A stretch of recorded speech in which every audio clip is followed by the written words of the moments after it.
ప్రభువు నామమున శుభములు. యేసు పునరుద్ధానం. ఇది దేవుని వాక్యము నెరవేరిన గొప్ప సంఘటన.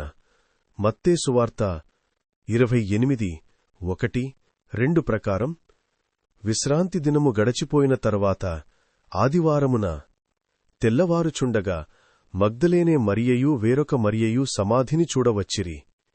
ఇదిగో, ప్రభువు దూత పరలోకము నుండి దిగివచ్చి రాయి పొర్లించి దానిమీద కూర్చుండెను. అప్పుడు మహాభూకంపము కలిగెను. ఈ వచనం మనకు చెబుతోంది, యేసు సమాధి మూసివేయబడినది కాదు, దేవుడు స్వయంగా దాన్ని తెరిచాడు. తరువాత ఏమి జరిగింది? బైబిల్ మరింత స్పష్టంగా తెలియజేస్తోంది. సమాధి వద్దకు వచ్చినవారు ఒక అద్భుతాన్ని చూశారు. మత్తయి సువార్త 28:5-6 ప్రకారం దూత స్త్రీలతో చెప్పెను, మీరు భయపడవద్దు. శిలువ వేయబడిన యేసును వెదుగుచున్నారని నాకు తెలుసు. ఆయన ఇక్కడ లేడు. తాను చెప్పినట్లే లేచియున్నాడు.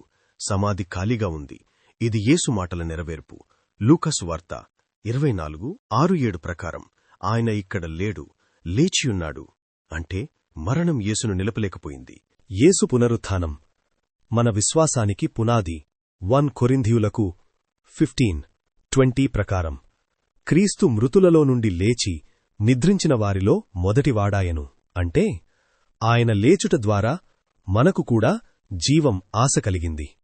రోమీయులకు 6-9 ప్రకారం క్రీస్తు మృతులలో నుండి లేచినవాడు ఇక మరణించడు. ఇది శాశ్వత విజయం. కాబట్టి పునరుత్థానం మనకు ఒక సందేశమిస్తోంది. మరణం అంతిమం కాదు, దేవునిలో జీవముంది. ఆమేన్. ఈ వీడియో మీకు నచ్చినట్లయితే లైక్, షేర్, సబ్స్క్రైబ్ చేయండి.